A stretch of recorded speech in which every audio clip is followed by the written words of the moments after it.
What's up, everybody? I hope you're doing well.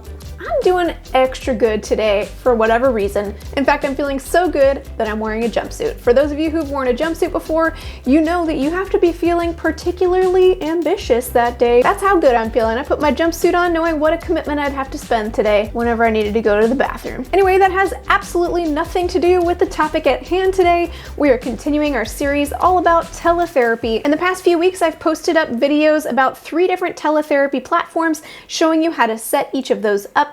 I've linked to all of those below. You all have been so gracious in sharing your knowledge and experiences in the comments section of each of these videos. So for this video, I compiled all the information you've shared in the comments sections of each of those videos and put together a pros and cons list of sorts about each of these platforms in order to help you decide which platform might be best for you. Welcome to Private Practice Skills. I'm Dr. Marie Fang, psychologist in private practice. I post videos offering tools I learned the hard way about starting and growing private practice so that you don't have to. Before diving into the content of this video, I just want to say a huge thank you to all of you who are so engaged in the comments section. Truly, if it wasn't for you, I wouldn't be making this video, so I really appreciate all your help. Over a month ago, I put out a poll on Instagram asking you all what your favorite teletherapy platform was, and there were 4 main responses: Simple Practice, Doxy, Zoom, and VSee. I also think Google Meet is a really great option. So in today's video,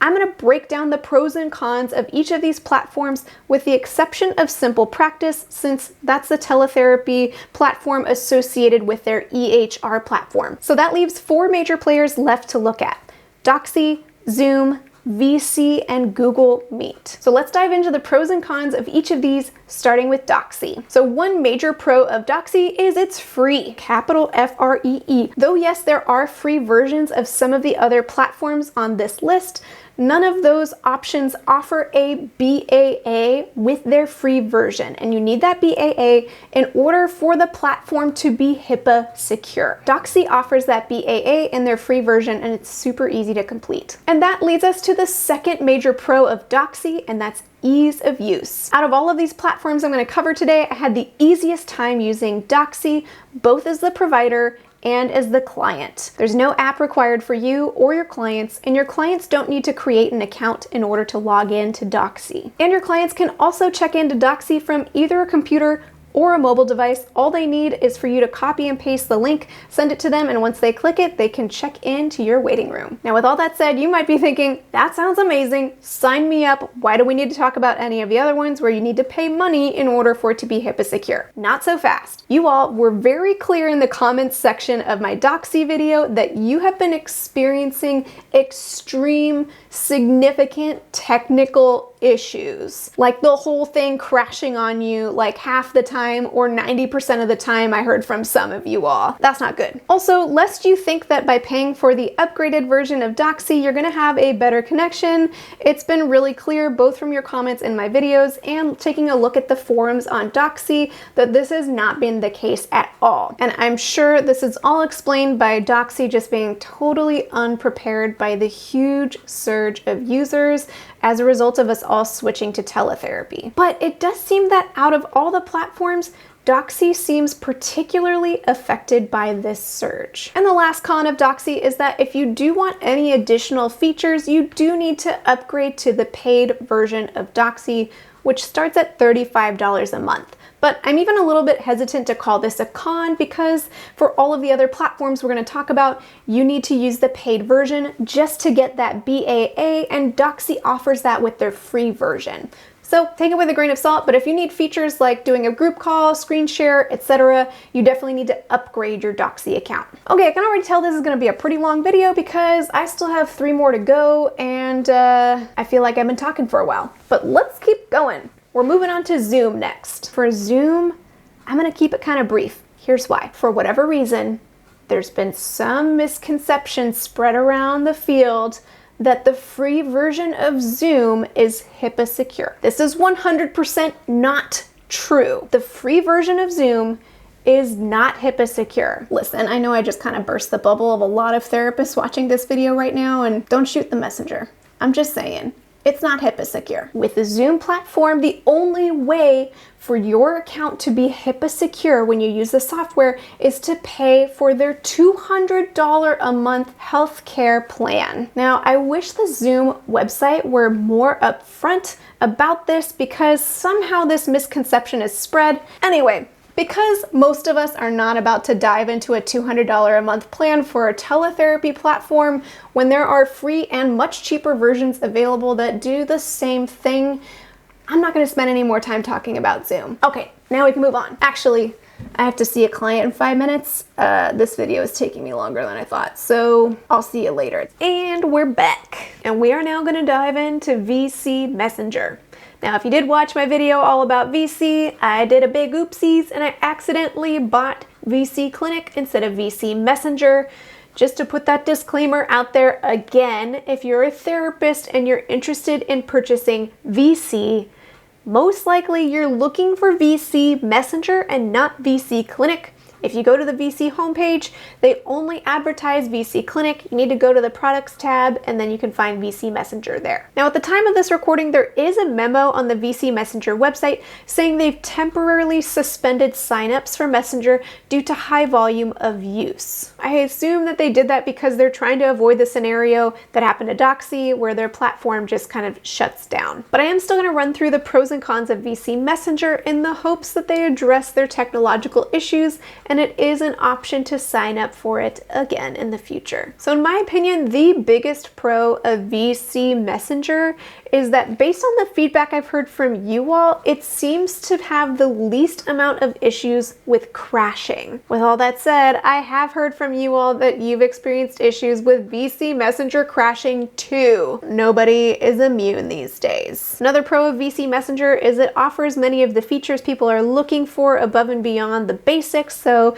there's an option for group calls and screen sharing if you're needing those. Once you go through that initial setup process, every time you meet with your client thereafter is super easy for both therapist and client. It's really similar to logging into Skype and simply calling your client when you see that they've logged in as well. Now, as far as cons, I already mentioned the biggest one for now, and that's that signups are suspended at the moment. So if you already have VSee Messenger, you can keep using it, but if you haven't signed up for it yet, then you can't right now. And the other con of VSee Messenger is the setup process is the most involved out of all these platforms because both the therapist and the client need to download the app and create an account with VSee. Now, as far as HIPAA goes, VSee Messenger is HIPAA secure. Again, of course, only if you sign the BAA. In order to get a BAA with VSee, you need to send an email to support, wait for support to send you an email back with instructions of stuff that you need to send to support, and whenever they get back to you, they will send you the BAA. And anything that involves exchanging emails back and forth just feels way more complicated than checking a box like you can with Doxy and G Suite. And last but not least, let's talk about Google Meet. I'm not gonna lie, I was really surprised when I put that poll out on Instagram a month ago that none of you who responded said you were using Google Meet, because honestly, I think it might be the best option for a lot of you. So let's dive into the pros and cons and see if that's true for you. So one big pro of Google Meet is if you're already using G Suite for your business, then Google Meet is included in their suite of services. So in other words, if you're already forking out that cheap $6 a month for your G Suite, then you don't need to pay any extra money in order to have Google Meet. A second pro of Google Meet is it's super easy to use. I was so surprised in the video where I was setting up Google Meet just how easy it was to create an event in Google Calendar and invite your client either directly in the calendar or by copying and pasting the link from the event. It's really simple to use. Another advantage of Google Meet is, based on what I've been hearing from you all, it doesn't seem to be having the same degree of connectivity issues as Doxy. Now, as is true of all of the platforms, Google Meet is not perfect and it's been having connectivity issues as well, but it's not as bad as Doxy. Sorry, Doxy. And if your client is connecting with you on a desktop or laptop, then they don't need to download an app, and they don't need to have a Google account in order to connect with you through Google Meet. And Google Meet has several features that aren't available in the free version of Doxy, such as allowing several users to attend a meeting and screen sharing. The biggest con of Google Meet is if your client is trying to meet with you on their mobile device or iPad, then they do need to download an app, and they also do need a Google account in order to meet with you. Now, the workaround is to just get your client to meet with you on their desktop or laptop so they don't have to set up an account. However, not everyone has access to a computer, so this could be a big issue for some clients. And in my opinion, another con of Google Meet is the fact that every single meeting has an individual link. So you and your clients need to keep track of those links rather than say how Doxy does it, where you just have one link that you use as your waiting room, and once your clients arrive in the waiting room, you can select who you're going to meet with. As far as HIPAA goes, as long as you already have a BAA with G Suite, then your Google Meet affiliated with that account is also HIPAA-secure. Now, hopefully if you're using G Suite to email your clients, you've already enabled that BAA, but if you haven't done so yet, I have a whole video walking you through those steps, so I've linked to that below. Whew, well, that's about it. And I know there are lots of other platforms that are HIPAA secure that other therapists are using for online therapy these days, but these seem to be the 4 most popular. Let me know in the comments below what platform you're using and how it's working out for you. And until next time, from one therapist to another, I wish you well. Today's video is brought to you by TherapyNotes.com. TherapyNotes helps with scheduling, notes, and billing so that you can spend more time with your clients and less time on back office paperwork. Click the link in the description of this video to get 2 months to try it for free with no commitment. Let me scroll and paste it to the bottom.